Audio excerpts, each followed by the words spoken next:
work in Kansas City. Kansas City. Have you ever been there? Yes. No. Yes, I have. Why you should have hollered at me, man. We could have ran to town, man. Who's that guy I met that one day back in 2008? Holler at that dude. Right. I'm in town, man. Yeah. That's the worst, by the way. You put it on Twitter, I'm in Kansas City. All of a sudden, call me. Let's hang out. I'm like, I don't know you. I don't do that. I still would have took care of you, man. Yeah, I don't love you to death, but I would have took care of you. See, you told me don't say that anymore. You said don't say it anymore. You would love me to death. I would have called you. Wait, speaking of loving something to death, we got to start the interview the right way. Okay. Favorite baseball team? Who's your team? Can we talk about soccer or football? No.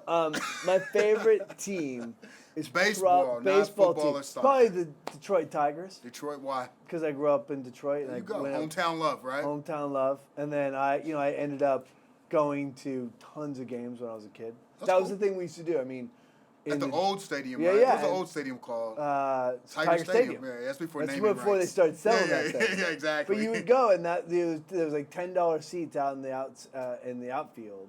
And my aunt, who's 10 years older than me, would take, when she was 18, she would take us 8, 7, 9, 10 years old. And she would take us out, and we would all go 10, 11 games a season. Right, there you go. That's a great baseball experience. Those are good memories, right? Yeah, it's good. Now, can you throw a curve? No, I can't. You cannot. I cannot, nor have I tried, nor do I care to. I'm a 42-year-old man who's lost the opportunity to play professional baseball. Not a goal, not a dream anymore? Not even a little. There's things, as you get older, you realize Just you're never going to do. check them off. They're like, not gonna I'm happen. never going to the moon. I know that for a fact. I accept that reality. That you're never going to the moon? I am. Like, Space travel can become commercial in your lifetime. It doesn't matter. But you're not going. But when it does, I'll be able to fly around but I'm not landing on the moon. You're not going to touch ground on the moon. Like, that's not, there's things I just know I can never do. Like throwing a curve in a professional baseball. Not going to happen. That's not happening. What about playing a professional baseball scout in a movie? That happened.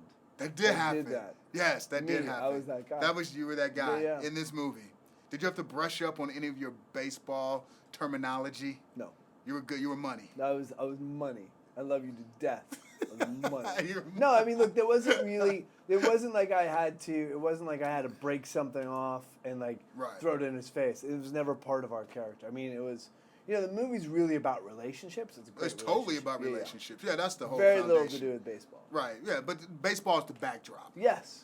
And the rest is about the human experience of trying to bond with family. But I think that's good. I mean, I think that's perfect. Yeah, I'm not knocking that. Yeah, I think it's excellent. Yeah. And it happens to star a guy by the name of Clint Eastwood. So I want to find out from you, what's your all-time favorite Clint Eastwood movie and why? Oh, I'll tell you. It's Any Which Way But Loose. Because that was with an orangutan, and that was awesome. Because you don't see those movies very often. And Any Which Way You Can was the sequel. And those two movies, when those movies came out, I was the perfect age. I think it was 11 or something. And he was a fist fighter for money with an orangutan. That's the best. And you love those movies to death. To death, dude. Those movies, you love them to death. We should remake those movies. You want to do it? I'm going to talk to him about that. We should do that, man. We'll team up as a producing team. I'm in. And remake it. Will we still cast an orangutan? No, yes, of course. You got to do an orangutan. You can't. You have to do an orangutan. You have to. And it's fits. But he takes his shirt off a lot, and I'm not very good at that. So we have to find somebody. Have you ever taken your shirt off in a movie?